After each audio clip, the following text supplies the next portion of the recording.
Hey guys, we would like to take just a few minutes to talk about using in-ear monitors here at Grace and give you some tools and principles to think about as you use them while you are leading worship at your campus and stage. We'll talk about why we use them, how they work, some personal mix tips, dangers to avoid, and even provide a short example of what a helpful in-ear mix could sound like. And when we get to that portion of the video, make sure to listen to it on your own personal headphones, as the sound quality will be more helpful. There are several reasons why we use in-ear monitors as opposed to floor monitors or nothing at all, and all of them directly affect either the quality of what you hear as you lead or the quality of sound on stage and in the room as a whole. The first reason is that in-ear monitors are a very isolated sound source. So the sound that you hear in your ears usually can't be heard by anyone else, which means that stage noise due to monitoring is basically zero. This removes all potential for floor monitors to cause feedback in vocal microphones and for one person's mix to overpower another person who shares a similar space on stage. In addition, front of house audio engineers don't have to fight any stage noise from monitors while they mix, which is a huge win for us. Another reason is that individual instruments are much more difficult to hear in a space with a lot of sound reflection. And because there are very little reflections that in-ear headphones have to compete with, personal mixes are much more focused and clear, allowing you to hear exactly what you want and need very easily.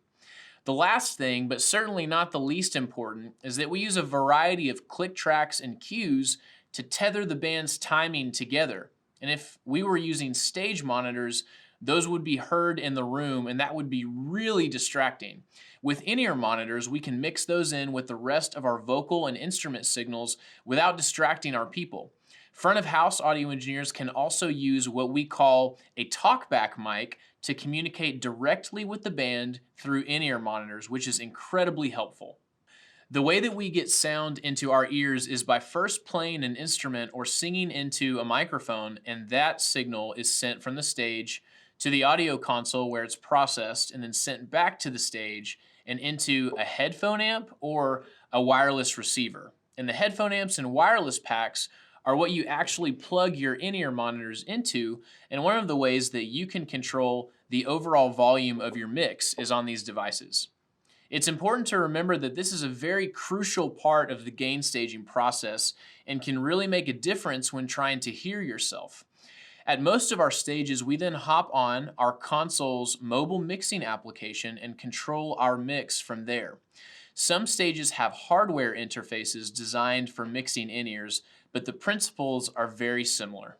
When setting an in-ear mix, there are a few guiding principles that we believe will equip you to craft a very inspiring and helpful in-ear mix. The first principle is that it's always easier to hear yourself if you mix in other instruments and vocals around the instrument that you are playing, as opposed to mixing in yourself to fit within the other instruments. One easy way to apply this as you start to mix your ears is to first set the channels that you are responsible for playing or singing, along with click and other cues, at a level where you can hear them very clearly and bring everything else in the mix down to near its minimum volume so that your signals aren't competing with the other instruments. You can then bring up the volume of other signals to fill the space around your part. This is especially true if you are using a mono in-ear mix that doesn't have panning capabilities. The second principle is that we want our mix balance to be a good representation of what our room should sound like with the full band, as opposed to a really isolated mix with just your instrument and click. When your mix emulates the sound of the whole band, you have a much better understanding of how your playing and dynamics affect your team and how you fit within the set. As a worship leader who plays guitar and sings, my mixes usually end up having a lot of my voice and click, a lot of kick, snare, and bass, then a medium amount of keys, electric guitar, toms, and other vocalists, and then a small amount of overheads, tracks, room mics, vocal reverb, and acoustic guitar. A personal preference of mine is to have acoustic guitar relatively low in my mix to emulate what I would want in the room, even though I am playing it. The third principle is that a wide mix is usually a clearer mix, and we can experience this by panning instruments to the left and right as needed. Keys, tracks, acoustic, and electric guitars are examples of instruments that sound great out wide in a mix, whereas kick, snare, and bass guitar are signals that sound best right down the middle. And one way to open up the sound of a drum kit, for example, as a whole, is to pretend like you are sitting at the kit, and then pan each drum mic left or right based on its orientation to the kick drum, while leaving the snare right down the middle. This is only possible with a stereo in-ear mix, and we do our best to provide stereo mixes for as many musicians as we can, but sometimes a mono mix is all we can provide. So now that we've talked about some mix tips for setting an in-ear mix, I'm going to put both of my in-ears in right now and actually walk through a demonstration of how I would set my mix as a worship leader and acoustic guitar player. So we see on the app that this is my overall volume on my in-ear mix. So that's an important part of my gain staging, and I'm going to set it to unity so that I can make sure I have all the headroom that I could possibly want as I start to adjust the channels. So the first thing that I'm going to do is I'm going to scroll over and I'm going to find my vocal track, which is in channel 17.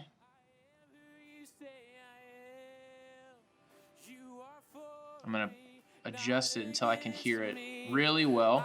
And I'm also going to go blend in some click.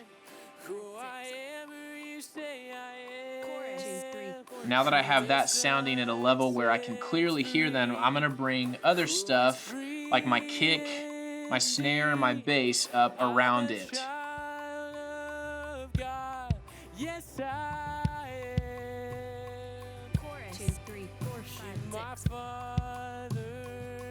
Okay, now I'm going to go to bass.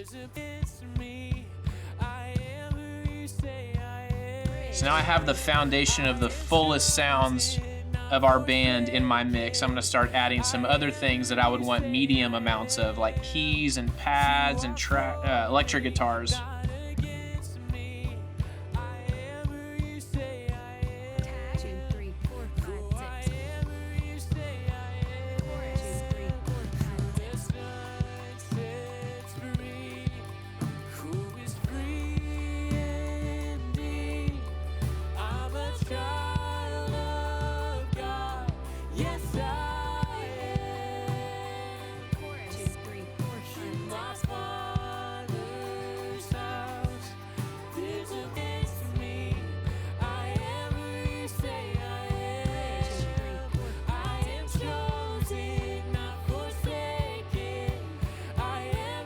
So now I feel like I have a pretty well-rounded sound of the drum kit.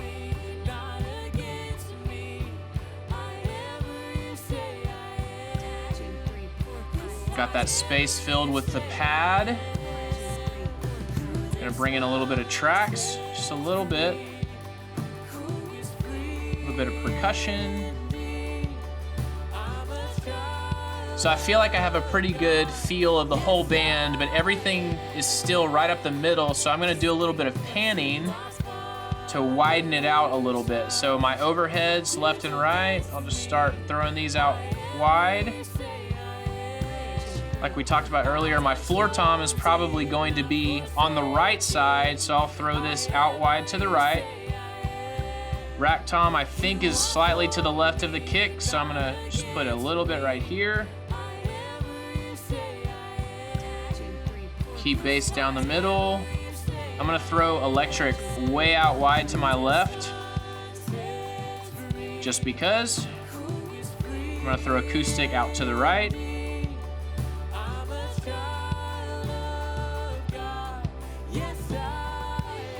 then I'm gonna leave myself right up the middle.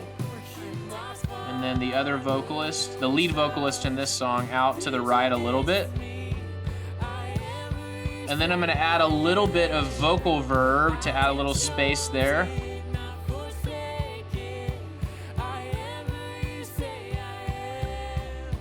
So So that sounds a little roomy, sounds very comfortable.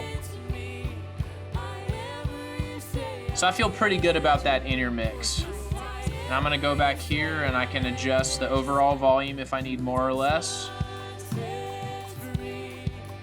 So yeah, I feel pretty good about that in-ear mix.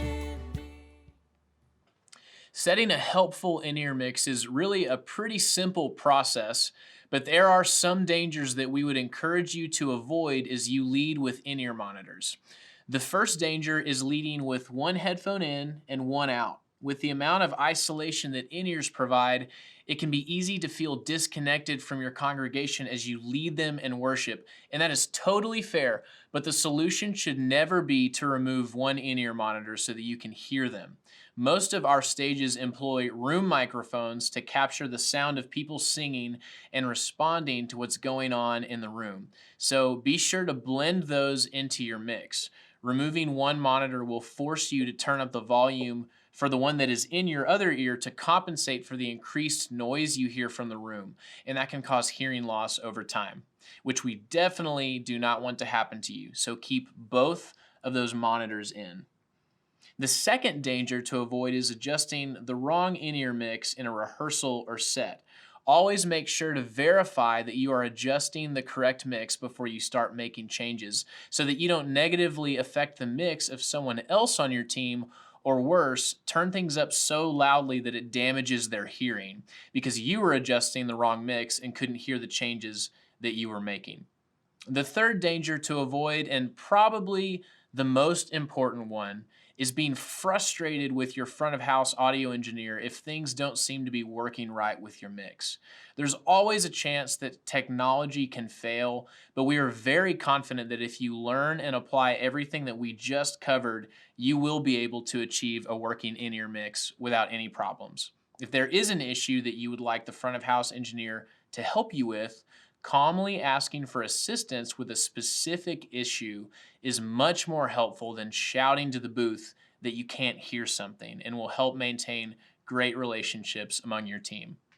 We hope that this content was helpful to you in teaching you how to form an in-ear mix. And if you have any questions at all about this content, please feel free to reach out to us at worship@grace-bible.org. And we'll see you next time.